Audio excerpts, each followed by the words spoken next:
Okay, Tamil Selvan sir, இப்போ நீங்கள் திமுகவோட இந்த ஒரு பின்னடைவு இப்போதைக்கு ஏற்பட்டுள்ள பின்னடைவின்படி 110 இடங்களில் தமிழக வெற்றி கழகம் இருக்கிறது, முன்னிலை வைக்கிறது. இதே போல் திமுக மற்றும் அதிமுக 60லிருந்து 65 இடங்களுக்கு மாறி மாறி அவர்களுடைய முன்னிலை விவரங்கள் வந்து கொண்டிருக்கின்றன. எதிர்க்கட்சியாக கூட வர முடியாமல் போகும் அளவுக்கு திமுகவுக்கு அந்த அளவுக்கு மக்கள் மத்தியில் இந்த கடந்த 5 ஆண்டு ஆட்சி காலத்தில் பெரிய அளவில் அதிருப்தி இருந்த மாதிரி வெளியில் தெரியல. இந்த திடீர் மாற்றத்திற்கு நீங்க என்ன காரணம்னு ஃபீல் பண்றீங்க? இது ஒரு திரைபிம்பத்தால் வந்த மாற்றம், இது அவ்வளவுதான், அப்படிதான் எடுத்துக்கணும்.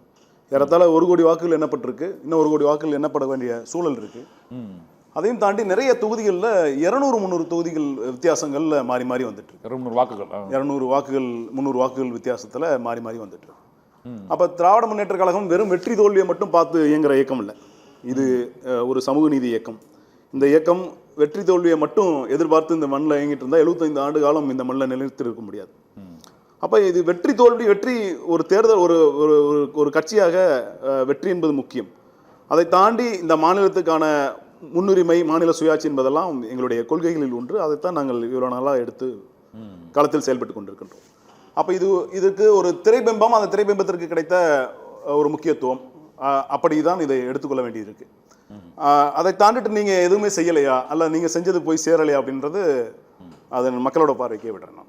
ஏன்னா செஞ்சிருக்கோம், கிட்டத்தட்ட எல்லா திட்டங்களுக்கும் செக்மெண்ட் வாரியா மாணவர்களுக்கு, பெண்களுக்கு, இளைஞர்களுக்குன்னு செக்மெண்ட் வாரியா முன்னேற்றிருக்கோம்.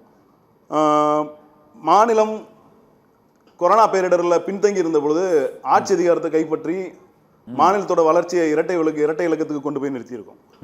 அது ஓராண்டு மட்டும் இல்லாமல் 2 ஆண்டுகளாக தொடர்ச்சியாக இரட்டை இலக்க வளர்ச்சி அடைஞ்சிடும். இது அவ்வளோ எளிதான விஷயமா அப்படின்னு கேட்டால் அவ்வளோ எளிதான விஷயம் இல்லை, இது ஒரு கடினமான செயல் தான். அந்த செயலில் வந்து திராவிட முன்னேற்ற கழகம் ஆட்சியில் இருக்கும் பொழுது அதை செய்து மக்களுக்காக அந்த நிலையை எட்டி இருக்கிறது.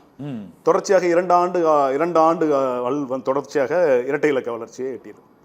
அப்போ இதன் தொடர்பாக ஒரு திரைபிம்பம் வருது. அந்த திரைபிம்பத்திற்கு கிடைத்த அதீத முக்கியத்துவம், அவர்களுக்கு முன்னாடி இருந்தே அவர்கள் பின்னால் யாரோ இருந்து இயக்கிட்டு இருக்காங்க அப்படின்ற மாதிரி நாங்கள் சொன்னோம். இன்னைக்கு அது கிட்டத்தட்ட அது களத்தில் வெளிவந்திருக்கு. ஒரு ட்ரெஸ் கோட் கொடுத்து அந்த ட்ரெஸ் கோடில் நாங்கள் இவங்களுக்குலாம் வாக்கு செலுத்தணும். இது ஒரு அதிமுக செஞ்சிருக்க முடியுமானா செஞ்சிருக்க முடியாது. ஒரு ட்ரெஸ் கோடு கொடுத்துட்டு அவர்கள் அந்த பெரும் இளைஞர் கூட்டம் அந்த ட்ரெஸ் கோடை போட்டு இது நான் இவங்களுக்கு வாக்கு செலுத்தினேன்னு மறைமுகமாக சொல்கிறது. குழந்தைகளை வந்து தேர்தல் விதியில் வந்து மீறியும், குழந்தைகளை வந்து நான் வீட்டில் போய் அப்பா அம்மாட்ட சொல்லி எனக்கு வாக்கு செலுத்த சொல்லுங்க அப்படின்றதெல்லாம் இவ்வளோ நல்லா இல்லாத ஒரு விஷயம். இவ்வளோ நல்லா களத்தில் இதெல்லாம் இருந்துச்சா அப்படின்னு கணிக்க தவறிட்டோ? தாவேக்காவுக்கு இவ்வளவு பெரிய செல்வாக்கு இருக்குங்கிறத கணிக்க தவறிட்டதா? ஒரு அரசியல் கட்சி எப்படி செயல்படும்னா தன் சார்ந்து தான் செயல்படும். இப்போ தாவேக்காவுக்கு இவ்வளோ பெரிய செல்வாக்கு இருக்குது, அதை நீங்கள் தவறிட்டீங்க அப்படின்னாலும் போய் வலுக்கட்டாயமாக யாரும் நாம் போய் எதிர்கொண்டு செய்ய முடியாது. அதை தாண்டிட்டு ஒரு கட்சியாக திராவிட முன்னேற்ற கழகம் எப்படி செயல்படுதோ அதன் போக்கில் தான் அது போய் இல்லை. அந்த போக்கில் இப்போதைக்கு இந்த சோசியல் மீடியா, மீம்ஸ், ரீல்ஸ் உலகத்தில் திமுக அந்த கன்வென்ஷனல் பாலிடிக்ஸ், பொதுக்கூட்டம், பிரச்சாரம், துண்டு பிரசுரம் இவை போன்றவர்கள் அதிக முன்னுரிமை கொடுத்ததுனால இவங்க வெறும் சோசியல் மீடியா மூலமாக பிரச்சாரம் பண்ணி ஒரு 12 தொகுதி. இது ஒரு வித்தியாசமான தேர்தல் கூட. ஏன்னா நீங்கள் 2011-12 காலகட்டங்களில் இன்ஸ்டாகிராம் வரும்பொழுது இவ்வளோ ஒரு எழுச்சி இல்லை. அப்போ 2011-12 காலகட்டங்களில் பாஜக அதை கரெக்டான முறையில் கையாண்டுச்சு.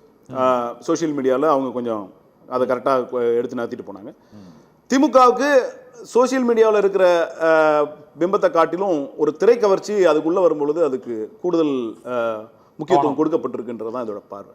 ஒரு என்னதான் இருந்தாலும் மக்களுக்கு நீங்கள் என்ன செஞ்சாலும் என்ன பண்ணாலும் திரைபிம்பம்னு ஒன்று வரும்பொழுது நாங்கள் அதுக்கு முக்கியத்துவம் கொடுப்போன்றதோட வெளிப்பாடு. நான் மீண்டும் சொல்கிறோம், நீ வெற்றி தோல்வியை மட்டும் பார்த்து இயங்குற இயக்கம் இல்லை திமுக.